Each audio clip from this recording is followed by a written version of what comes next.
Salt and sodium go hand in hand. So what's the difference? I'm Susan Bowerman, registered dietitian, and we often hear salt and sodium in the same sentence. So let me explain the difference to you. But first of all, why are we so concerned about sodium in the first place? Well, for one thing, we eat too much of it. The recommendation is that we eat about 2,300 milligrams per day, but the average person eats about 3,500. So why the focus on salt? Well, the reason is simple. The salt that's in your salt shaker is about 40% sodium.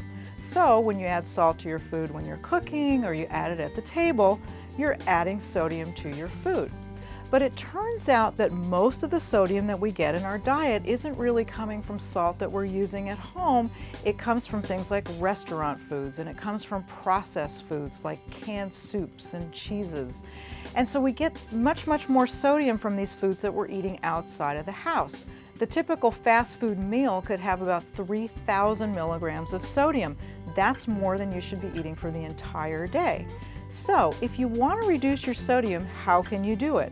Well, you can watch how much salt you use at home when you're cooking and what you use at the table. But the other thing that's really important is to try to eat foods as close as possible to their natural state. And that's because the more processed they are, they tend to have more sodium.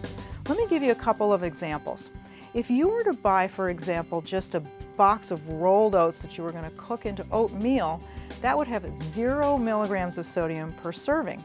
But if you bought the instant oatmeal that's flavored and sweetened, it's going to have about 250 milligrams of sodium in it.